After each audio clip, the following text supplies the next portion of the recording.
de, a las 8 a 9, 9:15 aproximadamente. ¿Cuál es el objetivo de esta sesión? El objetivo de esta primera sesión es comprender qué es la astronomía. Vamos a distinguirla un poco de otras disciplinas. Conocer algunas de sus principales ramas y valorar su importancia en la vida cotidiana. Porque sí, aunque muchas veces no seamos conscientes, no nos enteremos, la astronomía ha influido de bastantes maneras en nuestra vida cotidiana. Y de esta manera, cómo lograr despertar un poco el interés por el estudio del universo. ¿Sobre qué aprenderemos hoy? Esta primera sesión. Vamos a ver lo que es una definición de astronomía, una diferencia entre astronomía y astrología. Vamos a ver algunas ramas de la astronomía. Vamos a hacer como un pequeño paseo, un paseo no muy a profundidad, muy general acerca de la historia de la astronomía, y veremos algunas aplicaciones actuales, algunas aplicaciones de lo que, de cómo la astronomía ha influido en nuestra cotidianidad. Pero vamos a comenzar con una parte de mito o verdad. Yo voy a poner aquí una frase, un enunciado, y usted en el chat me va a poner si usted cree que eso que estoy diciendo, eso que aparece en pantalla, es mito o es una verdad. Entonces comencemos. La luz del sol, esa que nos llega en la mañana, tarda aproximadamente 8 minutos y 20 segundos en llegar a la Tierra.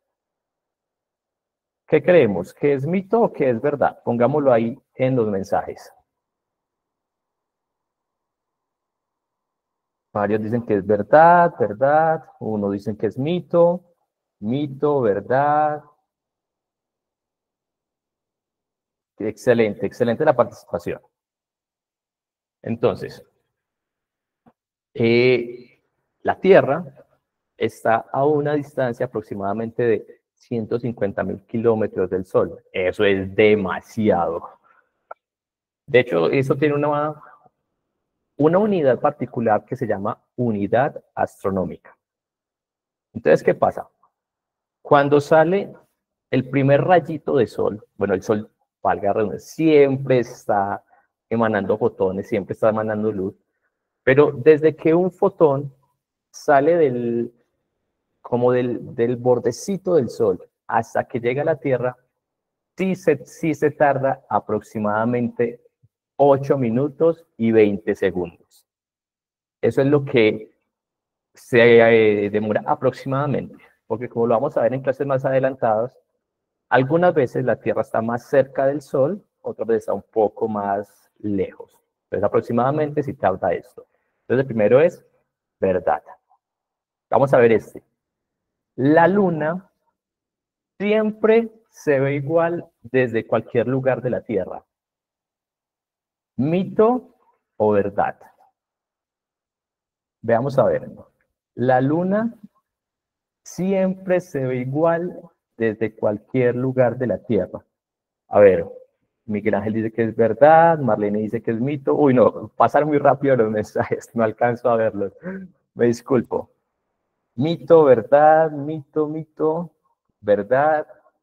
Bueno, realmente esto es un mito. La Luna no siempre se ve igual desde la Tierra. Una aclaración.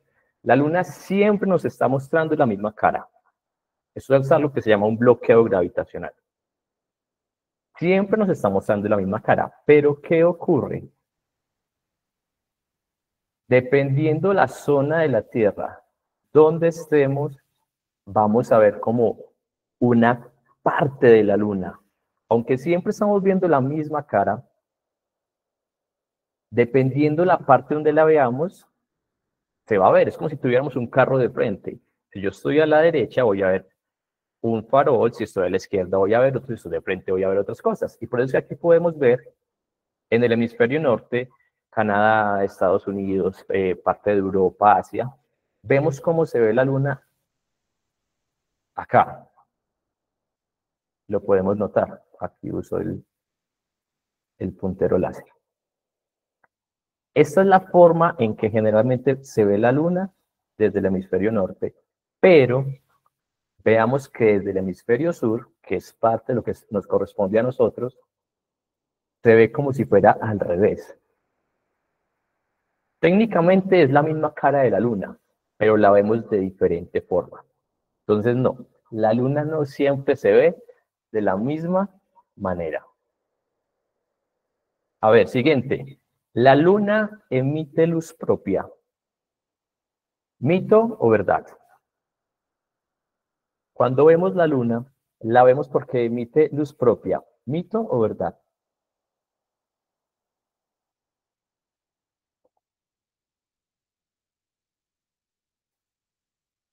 Mito, verdad, verdad, verdad, mito, mito. Bueno, ahí pasó uno. Pasó un comentario. No vi cuál fue. Que decía, esto es un mito.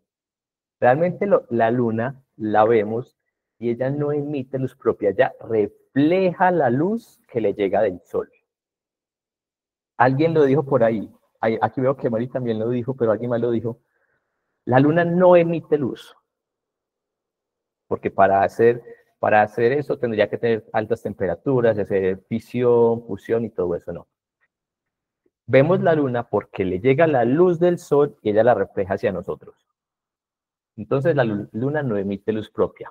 Vamos a ver este. Este me encanta. La luna influye en el crecimiento de las plantas o del cabello. Córtense el cabello en menguante, plante la matita de no sé qué en creciente. ¿Esto es mito o es verdad?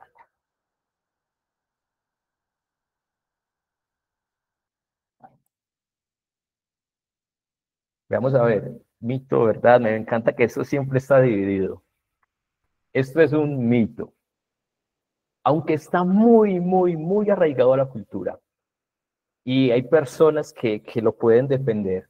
No hay un fundamento científico, no hay se han hecho estudios, pero no hay un fundamento científico que diga realmente la luna influye, aunque está muy, muy metido en la cultura y lo solemos creer y relacionar. No hay un fundamento científico. Entonces, desde el punto de vista científico, esto es un mito. Y vamos a con este último. ¿Es posible ver una estrella en el día? Hmm, ¿Mito o verdad? ¿Es posible ver una estrella en el día? Mito, mito, mito, mito.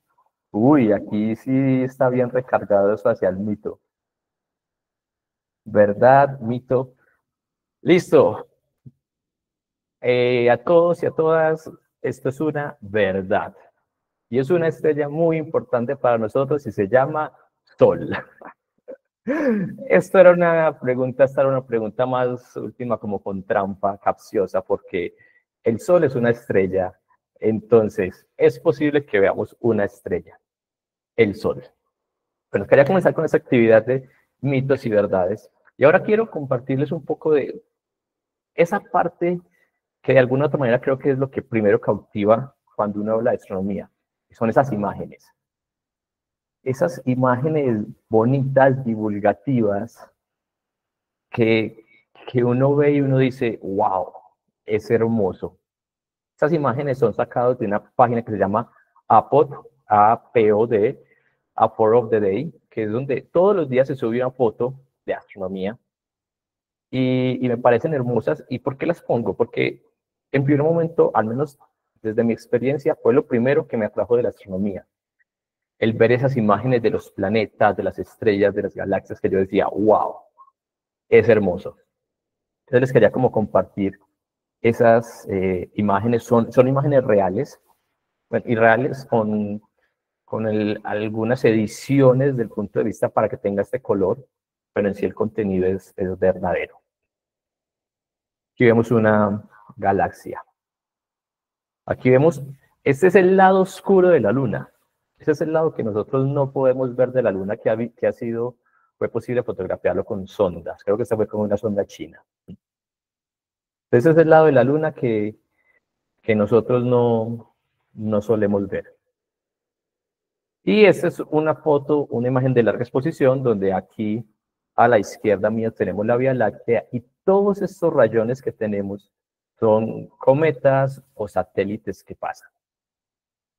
Pero bueno, comencemos un poco. ¿Qué es la astronomía?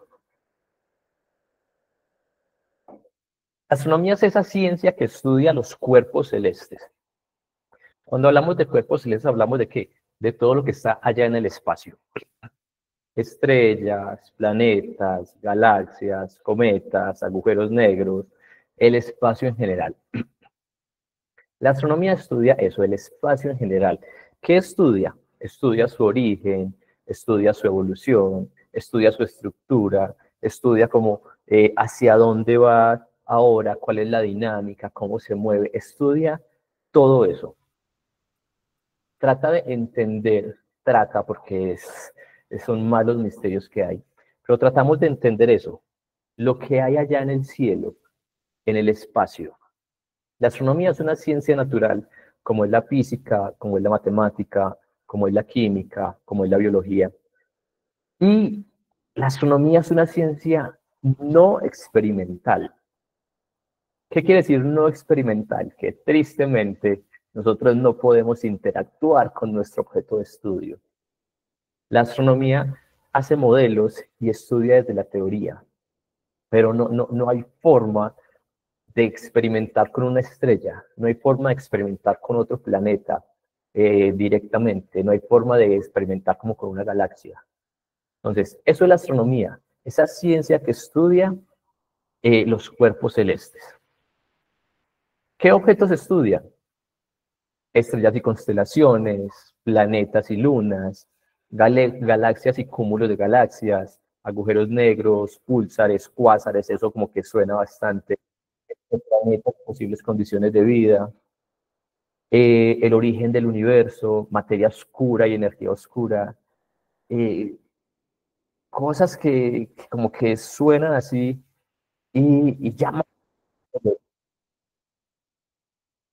Ahora, quiero hacer aquí una diferencia, no me voy a centrar mucho, una diferencia corta, y es astronomía versus astrología. Son ciencias diferentes, aunque es muy interesante que en los orígenes, al menos hasta el Renacimiento, hasta 1500, eran lo mismo.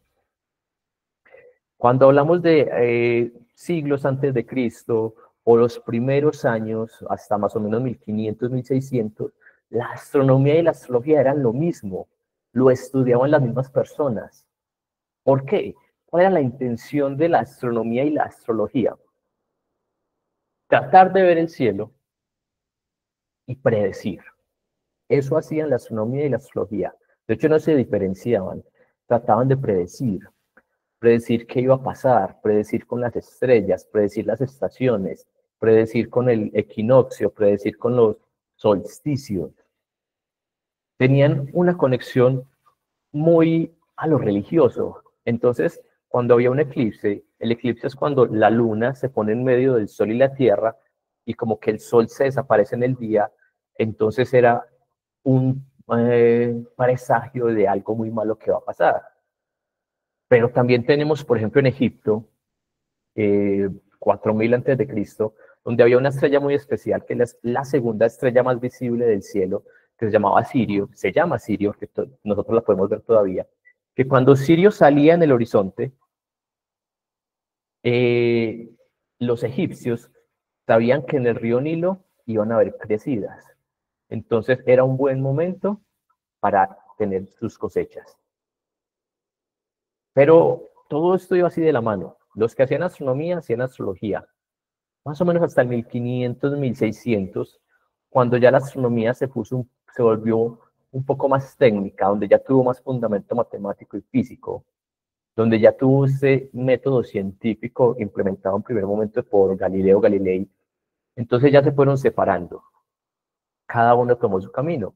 La astronomía ya se fue por un aspecto, un fundamento más científico, con un fundamento más desde la matemática, desde la física, química, biología, mientras que la astrología siguió en la superstición, siguió en lo que posible, en lo que puede ser, en influencias. Entonces, este no tiene un fundamento, una base científica, la astronomía sí. Ahora, ¿por qué se suelen confundir? Porque hay algunos lenguajes que suelen ser similares, planetas, constelaciones y así. Pero quiero que tengamos esto marcado. Son ramas totalmente diferentes en la actualidad. La astronomía y la astrología son muy diferentes ahora. Ahora, veamos algunas ramas de la astronomía. No todas. Vamos a ver algunas ramas de la astronomía. Ciencias planetarias, cosmología, astrofísica estelar, radioastronomía, astrobiología, astrofísica galáctica. Vamos a hablar un poco de estas. Entonces, comencemos con las ciencias planetarias. Comentario aparte es mi rama favorita. ¿Qué son las ciencias planetarias? Las ciencias planetarias es esta rama de la astronomía que se encarga de estudiar o se centra totalmente en lo que es en la parte de planetas, lunas, satélites, cometas, exoplanetas. O sea, como en lo relacionado con, entre comillas, planetas. Planetas sistema solar, planetas exteriores, y estudiamos qué, cómo se forman, estudiamos qué pasa en ellos, estudiamos su estructura, su evolución, su habitabilidad. De hecho, mi tesis, mi trabajo de grado, fue el modelar cómo se formaba un planeta desde que era un grano de polvo. O sea, ese fue mi trabajo de grado. Modelar en computador cómo desde un grano de polvo se formaba lo que es un planeta. Esas son las ciencias planetarias. Es este enfoque totalmente en los planetas, en las lunas, cómo llegaron ahí, qué pasó, qué es un disco protoplanetario, y así. Siguiente, cosmología. En la cosmología, ya nuestro enfoque es un enfoque general. O sea, en cosmología no hablamos acerca de planetas, galaxias, estrellas, nebulosas, no. En cosmología tomamos todo el cosmos, todo lo que hay como un solo objeto. Lo tomamos en conjunto. Y en conjunto estudiamos cuál es el origen, cuál es la evolución, cuál es la dinámica que maneja. Entonces, cuando estudiamos en cosmología es cuando tratamos de estudiar este origen, lo conocido como Big Bang, entonces, cómo ocurrió, qué hubo después, la expansión y así. Entonces, estudia de la cosmología. En la cosmología estudiamos todo el cosmos como un todo, no por sus partes, sino como un todo. Ahora, otra rama, entonces llevamos dos. Planetarias, ciencias planetarias, cosmología.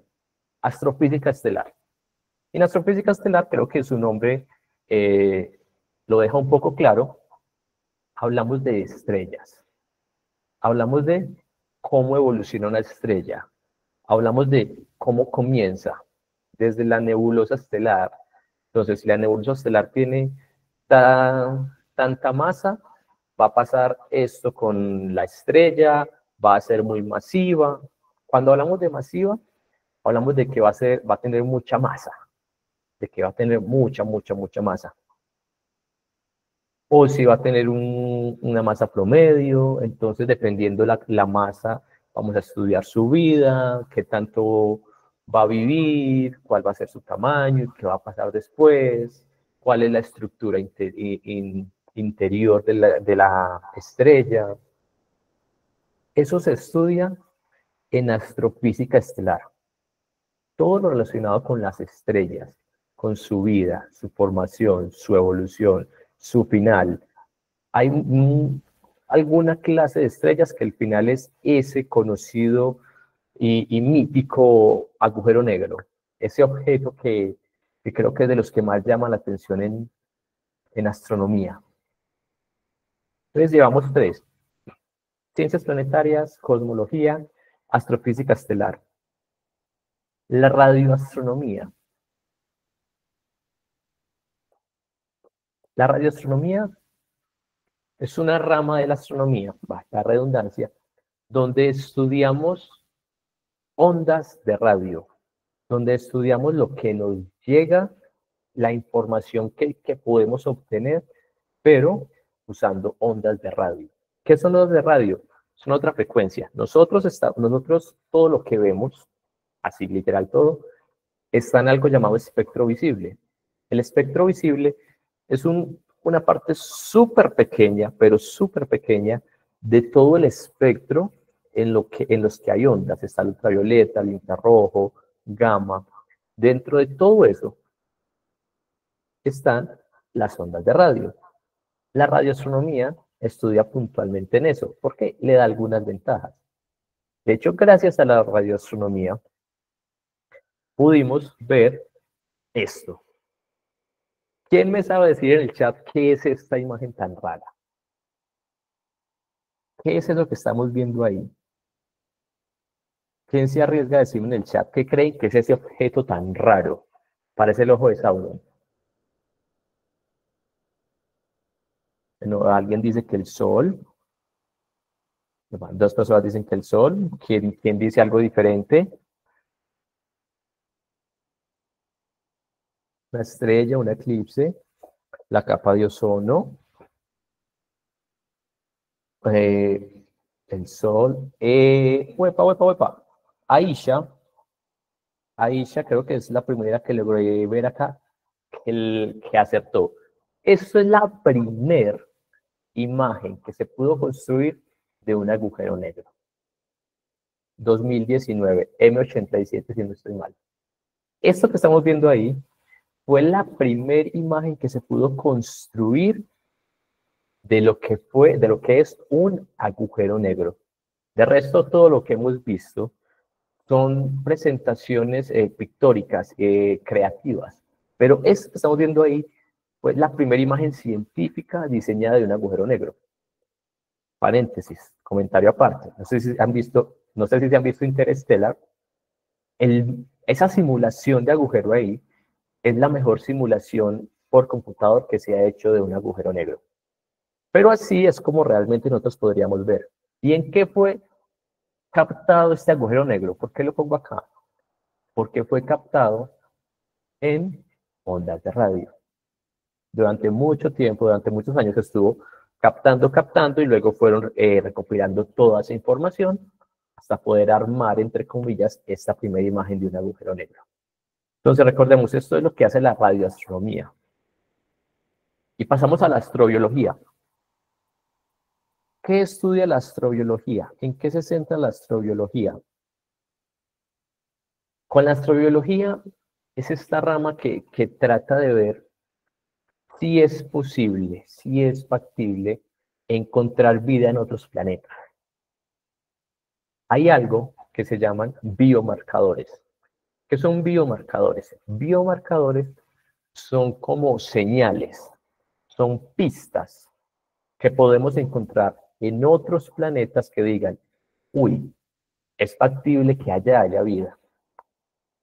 Y en eso se centra la astrobiología, en centrarse un poco en cómo encontrar vida en otros planetas. De hecho, hubo un programa que se llamaba SETI, que se centró totalmente en eso. Si les gustan las películas, ya les he dicho una, Interstellar, ahora les digo otro, Contacto, que también es un libro de Carl Sagan, que trata un tema interesante de esto, de qué pasaría si encontráramos un día en otro planeta. Pero eso se centra en la astrobiología, en buscar cuáles serían las condiciones de vida en otro planeta, qué debería cumplir, cuáles son esos parámetros para que haya vida en otro planeta. Y aquí les tengo 2 preguntas interesantes. Primero pensemos en la primera. ¿Crees que hay vida inteligente en otros planetas? Leamos ahí. ¿Crees que hay vida en otros planetas? La mayoría, bueno, los que han participado, la mayoría dice que sí.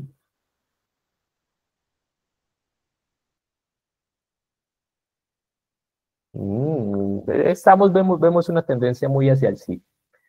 ¿Crees que hay otros planetas? Pues hasta el momento es una pregunta que no, en este momento, hasta donde he leído, hasta hoy, 5 de julio a las 8:29, no se ha encontrado.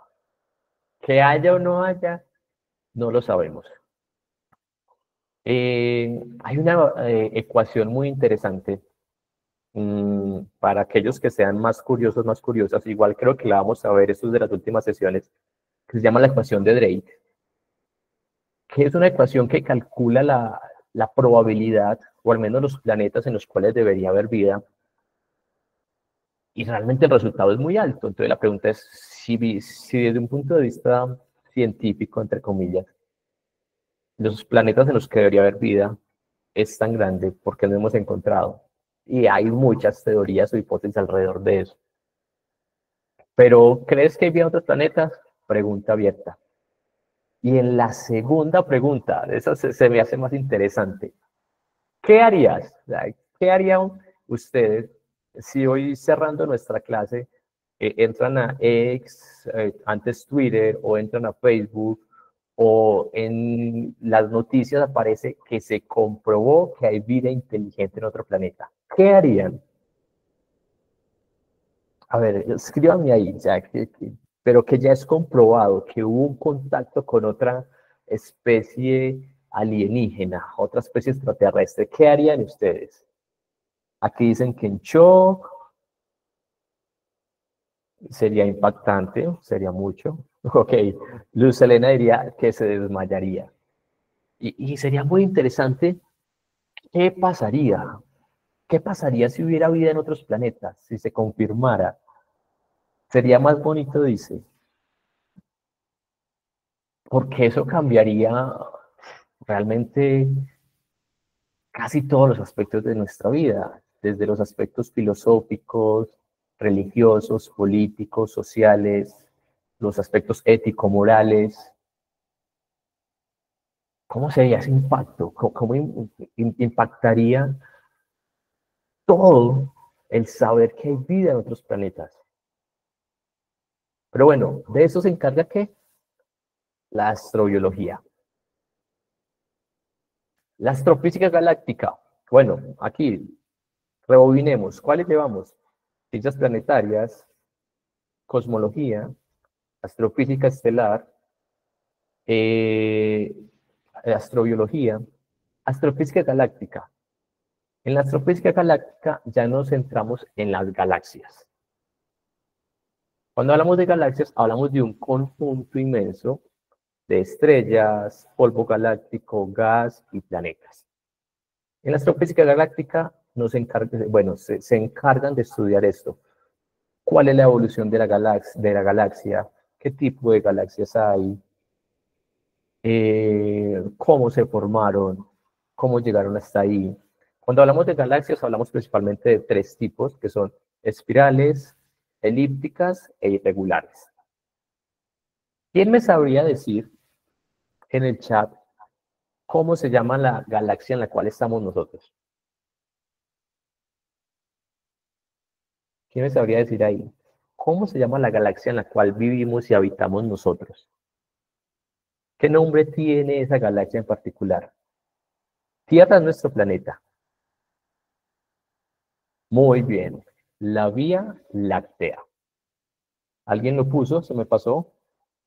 Pero la Vía Láctea es el nombre propio que tiene nuestra galaxia, y como alguien lo puso por ahí, es una galaxia espiral. Esta imagen que estamos viendo ahí es una imagen totalmente real de cómo se ve la Vía Láctea desde la Tierra. Se ve como esa mancha. De hecho, hay mucha mitología alrededor de eso.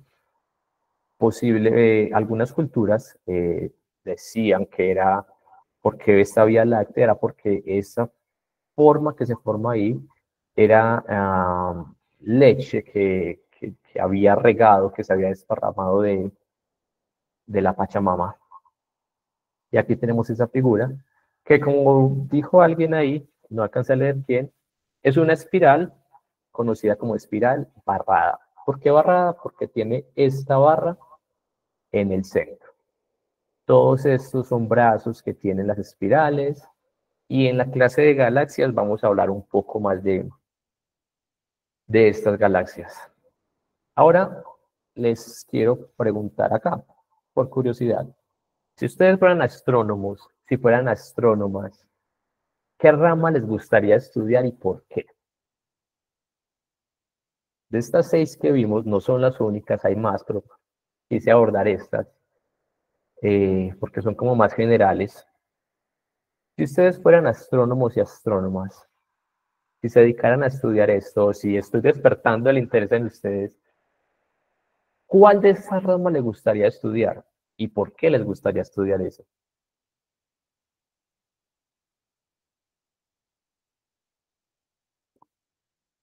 Moisés dice que astrofísica estelar, Daisy galácticas, Esther dice luna, luna sería ciencias planetarias, de las galaxias, de los planetas, astrobiología. Como ya les dije, yo me centré en el área de ciencias planetarias, es el área que más me gusta.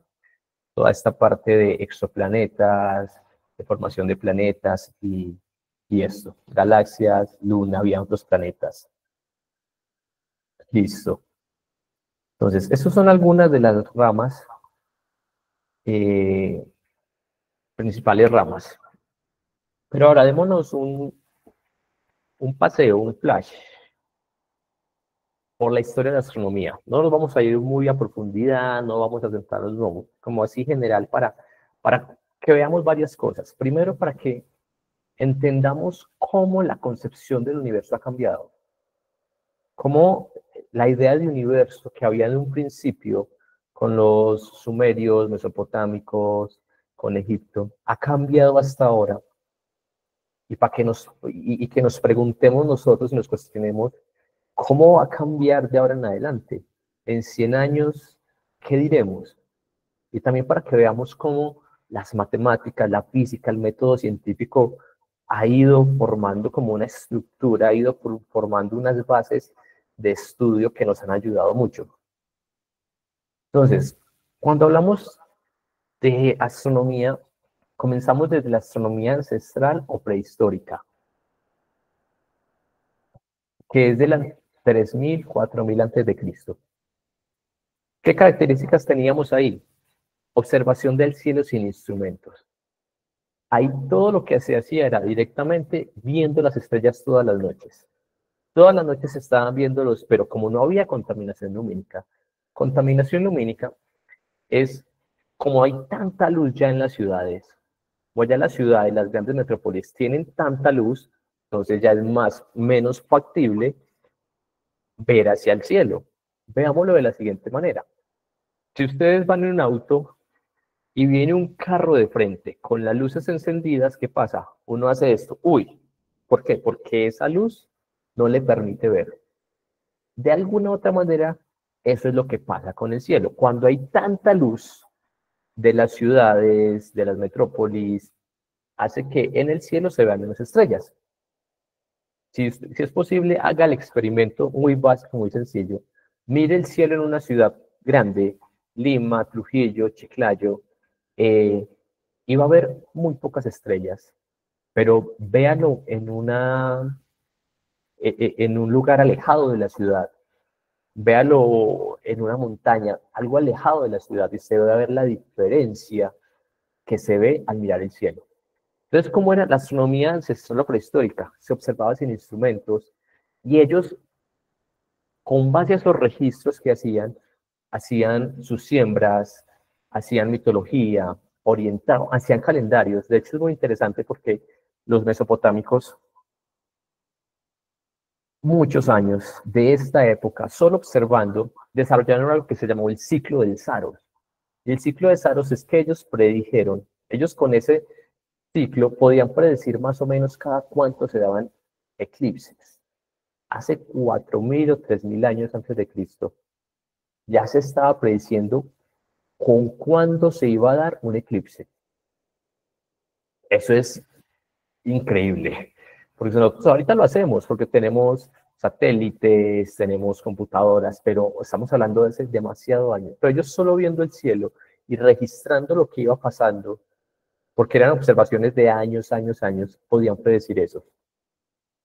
Ahora, culturas destacadas, babilonios, egipcios, mayas, chinos, y nos dejaron construcciones hermosas como estas. Está Stonehenge, Nabda Playa, que está en Egipto, y este que está en Perú. Este construcción está en Perú. Y todos estos se relacionan con observatorios. De hecho, en Stonehenge, que es este de acá, en el solsticio de verano, aproximadamente el 21 de junio, por estas piedras, por el centro de esto, y de esto pasa el sol. O sea, está construido de que el 21 de julio, que es el solsticio de verano en el norte, el sol pase por toda la mitad. Y todos esos están relacionados con observatorios, con mitología. Y en muchas partes de la Tierra hay estas clases de construcciones. Ahora pasamos un poco más a la astronomía clásica y grecorromana, del 3000 al 400 después de Cristo. En la astronomía ancestral había mucha parte de mitología, mucha parte de religión, mucha parte de misticismo. Cuando hablamos de astronomía clásica y grecorromana, ya le pusieron un poco más de fundamento, ya hablaban un poco más desde el punto de vista matemático, ya estudiaban y analizaban los movimientos de los astros. De hecho, aquí ya tenemos como los primeros registros. Y Parco fue como el primero que hizo que clasificó las estrellas por magnitudes, qué tan brillante eras, que era más brillante, menos brillante. Entonces lo que hacía era que ponía una tabla hacia el cielo y con agujeros de diferentes tamaños. Entonces, dependiendo del tamaño que se le acomodara a la estrella, él fue haciendo ese catálogo. El primer catálogo estelar que hay se le asocia a Hiparco. Eratóstenes, con un experimento muy sencillo, hecho en el equinoccio, trató de medir la circularidad de la Tierra. Él dijo, la Tierra es circular. Y trató de medir más o menos cuál era su diámetro. Eratóstenes, 400 antes de Cristo, solo con sombras y algo de trigonometría. Aquí tenemos dos pensadores muy importantes, muy interesantes, pero con ideas que chocaban. Ptolomeo fue el primero que propuso la idea de que la Tierra estaba en el centro del universo y todo giraba alrededor de la Tierra. Una idea que ahorita decimos, pues no tiene sentido, o sí tiene sentido, cada uno, pero estamos hablando de 300 antes de Cristo aproximadamente, 400, que solo era con lo que se veía, pero él dijo, la Tierra es el centro, eso es un modelo geocéntrico. Y Aristarco dijo, no, yo creo que es heliocéntrica, el Sol está en el centro. Y era un debate que se dio desde ahí.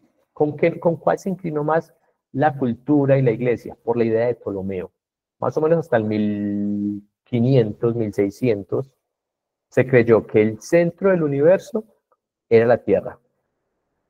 ¿Por qué? Porque estaba conectando con ideas que se literalizaba la Biblia y conectaba más con la filosofía. Pasamos al Renacimiento. El Renacimiento fue esta época de revolución, una época donde hubo muchos avances y que hubo cambios, que hubo choques entre la cultura que venía desde Aristóteles, la Iglesia, Ptolomeo, con nuevos pensadores. Y el hito clave fue el cambio de modelo geocéntrico propuesto por Ptolomeo a un modelo heliocéntrico, donde el Sol era el centro. Y esto fue un modelo que cambió y revolucionó todo. Esto fue propuesto por Nicolás Copérnico. Nicolás Copérnico era un sacerdote, era un monje, perdón, era un monje, pero él investigando y él propuso que realmente el modelo heliocéntrico, que el Sol estaba en el centro y todo giraba alrededor de él. Pero era una idea tan fuerte, tan peligrosa, tan grande, que escribió un libro, pero dejó que ya, como que dijo al escritor, al escriba, que lo publicara cuando él muriera. Él no quería tener problemas con eso. Entonces, simplemente lo escribió, hizo todo esto y se publicó cuando murió. Y él decía como, pero es que estos son como ideas, esto no es la verdad, eso no como estoy pensando, estoy divagando. ¿Por qué?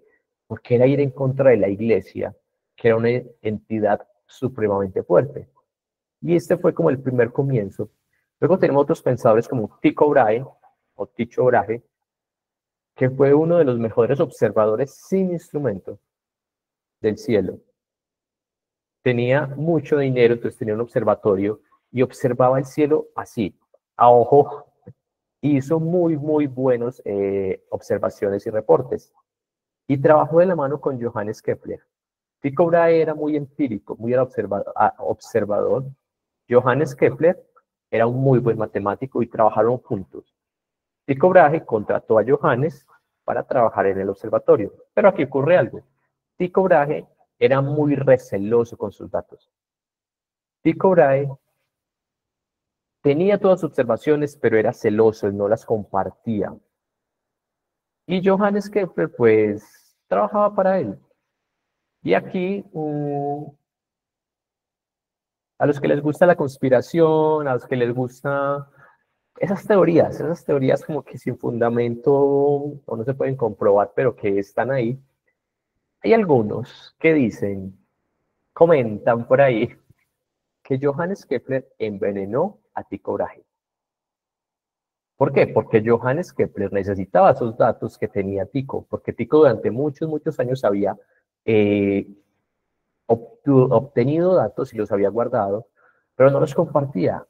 Y Kepler, con todas esas ganas de ser matemático, de hacer matemática, decía, uy, con esos datos yo haría tantas cosas, pero Tycho no los compartía. Entonces, dentro de muchas cosas, hay algunos que dicen que Kepler envenenó a Tycho. No hay una prueba, no hay un fundamento. Pero después de que Tycho muere, que Tycho Brahe muere, eh, Kepler obtiene todas sus observaciones y con todos esos datos que tenía y con el fundamento matemático propone esas tres leyes planetarias, de las órbitas planetarias. Y fue algo también revolucionario que Kepler propuso tres leyes que le dieron mucho más sentido a la órbita planetaria. Y por último tenemos a Galileo Galilei, que es como entre comillas el padre del método científico, el primero que empezó a hacer estas observaciones, como a sistematizar. Y Galileo también tuvo problemas con la iglesia. ¿Por qué? Recordemos, Nicolás Copérnico propuso esta idea de que el Sol estaba en el centro, pero no fue como, uy, es que Nicolás lo dijo, entonces ya es aceptado. No, no. Seguía esa idea firme de el Sol gira alrededor de la Tierra está en el centro. Pero Galileo, aquí atentos, hay otro mito. Galileo inventó el telescopio. No, Galileo no inventó el telescopio. El telescopio fue inventado en Holanda. Galileo lo que hizo fue apuntar el telescopio al cielo. Cuando apuntó el telescopio al cielo, él dijo, uy, aquí están pasando cositas. ¿Cómo qué cositas? Vio las lunas de Júpiter. Cuando vio las lunas de Júpiter dijo, ok, hay objetos que giran alrededor de otros planetas, no todo gira alrededor de la Tierra. Vio fases en Venus. Cuando hablamos de fases es lo que nosotros vemos en la Luna, que hay menguante, creciente. Vio fases en Venus y dijo, si Venus tiene fases, porque gira alrededor del Sol. Miró a la Luna y vio que tenía huecos, tenía montañas y dijo, vale, entonces esta idea del mundo supralunar donde todo es perfecto no es real. Y todas estas ideas chocaban directamente con la iglesia, con la filosofía y la teología que se había tenido durante estos 1600 años. Por eso Galileo, pues, fue, entre comillas, condenado y fue llevado al exilio, donde se dedicó a estudiar física, perdón. Pero Galileo hizo grandes avances. También vio al sol y vio manchas, y todo esto revolucionó. Uno es que todas estas ideas empezaron a tener fuerza, hasta que empezaron a ser aceptadas por muchos, y llegamos a la astronomía moderna. En el siglo XVII al siglo XIX, donde aquí ya llegaron unos pensadores también muy grandes, como fue Isaac Newton, con toda su teoría de la gravitación universal, con lo que son lentes, con lo que es la óptica. Newton, junto con Leibniz, que le dio fundamento al cálculo, donde con el cálculo ya se pudo hacer aproximaciones mejores. William Herschel, que perfeccionó los telescopios, y Caroline Herschel, que era hermana, juntos avanzaron con todo esto. Y aquí ya íbamos avanzando con todos los avances que teníamos desde acá, desde este punto. Kepler con sus 3 leyes de las órbitas, Galileo con sus avances en física, Newton toma esto y hace el cálculo, la teoría de gravitación universal, y la astronomía empieza a tomar mucha fuerza. Más o menos acá desde la astronomía renacentista es donde les dije que ya la astronomía y la astrología se separaron. Más o menos a partir de acá, ya cada una tomó sus lados. La astronomía tuvo un fundamento más desde ciencia, matemático, físico, observacional. La astrología siguió desde este lado, supersticiones y de esa manera. Y llegamos a la astronomía contemporánea. Siglo XX y hasta actualidad. Aquí en los últimos años hemos tenido muchos avances. Aquí tenemos grandes pensadores como el gran, famoso, conocido Albert Einstein, con todas sus ideas de la relatividad general. Tuvimos a Stephen Hawking, tenemos a Aldrin Hubble con la confirmación de la expansión del universo. La teoría del Big Bang empezó a desarrollarse más, se empezaron a descubrir exoplanetas. Un exoplaneta, aquí hago un paréntesis porque he hablado de ellos, no lo he explicado. Nosotros vivimos en el sistema solar. Sistema solar es, tenemos el Sol y 8 planetas alrededor de él, y hasta durante muchos años se creyó que era así, que era únicamente de esta manera. Pero después empezaron a descubrir exoplanetas. ¿Qué es un exoplaneta? Un planeta fuera del sistema solar. Eso es todo. Fuera de nuestro vecindario cerquita, donde tenemos nuestros vecinos, nuestros planetas, hay otros planetas fuera, muy, muy lejos, girando alrededor de, perdón, de otras estrellas. Esos son los que se llaman exoplanetas. Y además, en esta época, ya también empezamos a mandar telescopios al espacio, donde ya nos evitábamos la contaminación lumínica, la contaminación atmosférica. Entonces ya podíamos ver más claramente qué había afuera, y empezamos a tener avances como las primeras imágenes de agujeros negros, como las de 2019. Y la astronomía de esa manera ha ido avanzando, y no sabemos hasta dónde va a llegar. Ahora, como decía alguien, Elon Musk piensa mandar personas a Marte. Listo, pero es que es particular. Pues si nos ponemos a pensar, Marte es un planeta de robots, porque en Marte solo hay robots. Entonces Marte es un planeta de robots, porque ya se han enviado sondas, ya se han enviado allá robots que están explorando lo que ha pasado. Se han enviado las Voyager afuera a investigar planetas. Ya hemos empezado con la exploración espacial. Ya hemos podido salir, ya hemos podido conocer un poco. O sea, si usted se ubica en su casa, no hemos podido pasar de la casa del vecino. Piénselo de esa manera. Si hablamos en términos astronómicos, nosotros estamos en nuestra casa y no hemos podido conocer ni estudiar más allá de la casa del vecino. No sabemos qué nos espera con el nuevo telescopio. La semana pasada ya empezó a tomar datos un telescopio asombroso que es el Vera Rubin.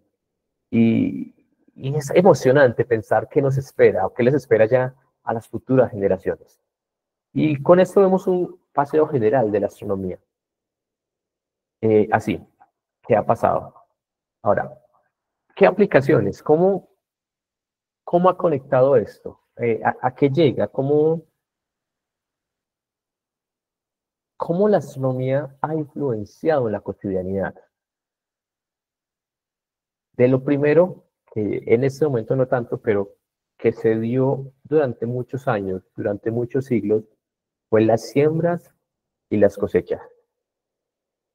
Las personas o los sabios, entre comillas, miraban al cielo y dependiendo de la estrella que veían, dependiendo de las constelaciones que veían, ellos ya sabían si venía una época de lluvia, si venía una época de calor, y de esa manera empezaban a construir calendarios.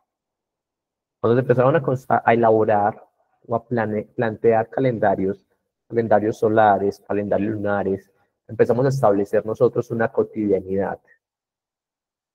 Entonces, con los calendarios empezamos a hablar de meses, y luego cómo distribuimos esos meses en ese tiempo en que el sol vuelve a llegar al mismo lugar y hablamos de semanas.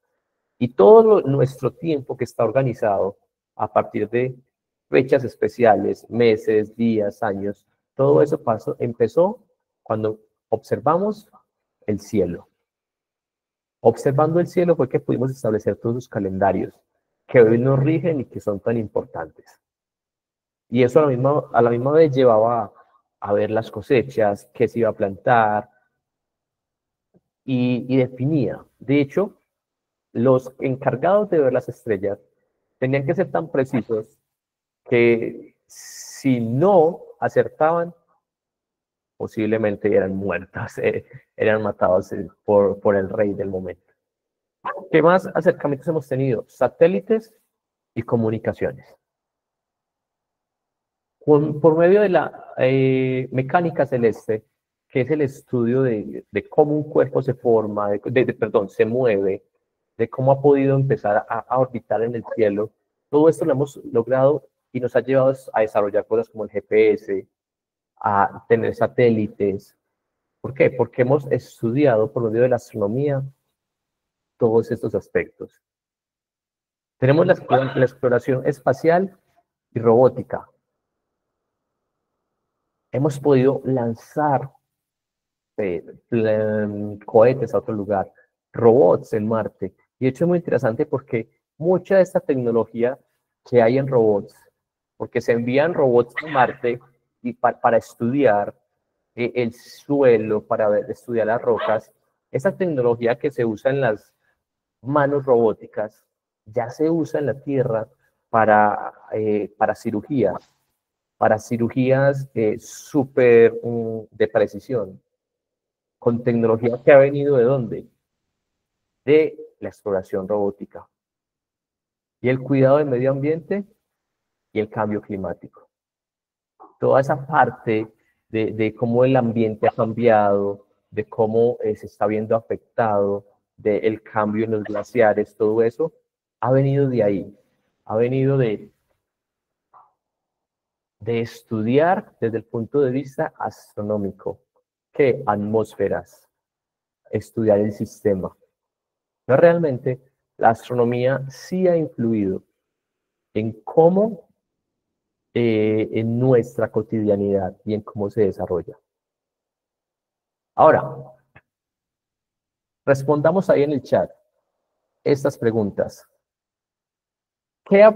Un dato, dígame solo una cosa, por favor. Si fueron varias, no pongamos muchas. ¿Qué aprendí hoy de astronomía que no sabía? Empecemos con la primera pregunta. Pongamos solo una cosa. Solo una. Que usted haya aprendido hoy que no sabía sobre astronomía.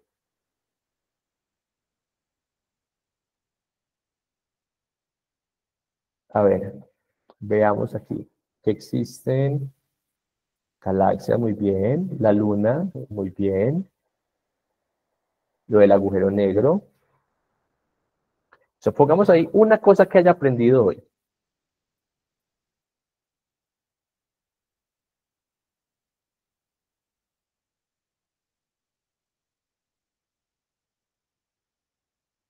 Inmensidad del universo.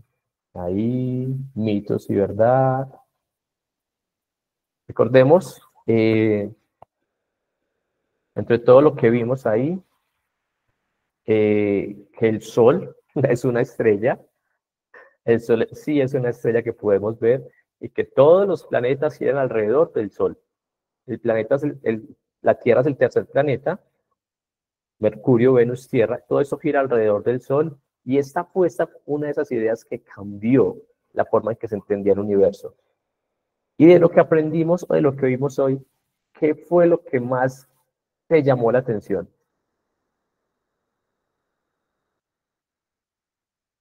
¿Qué fue lo que más te llamó la atención?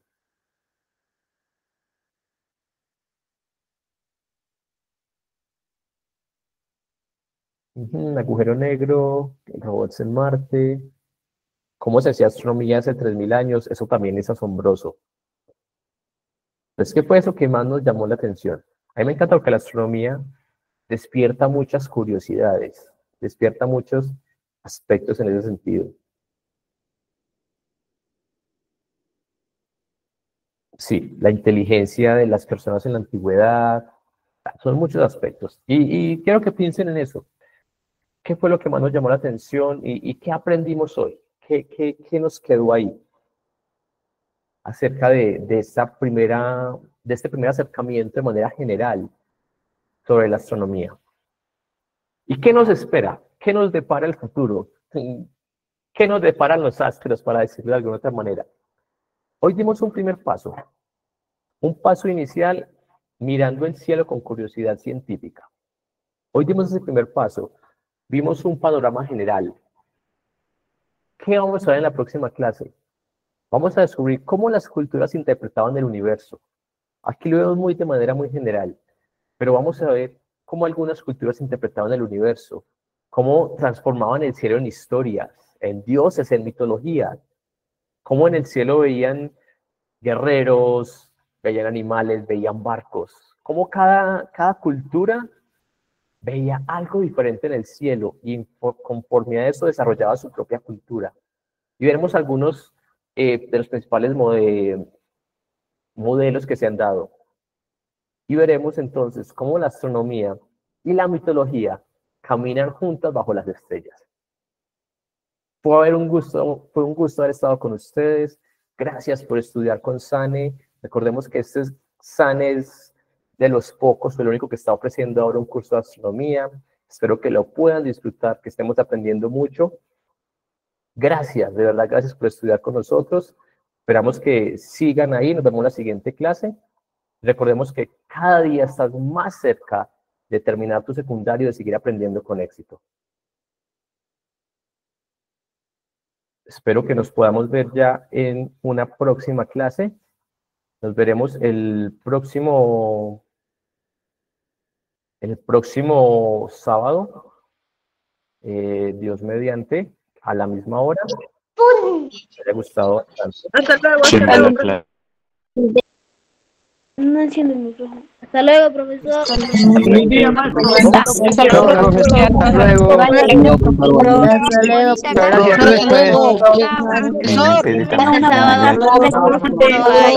Hasta luego, profesor.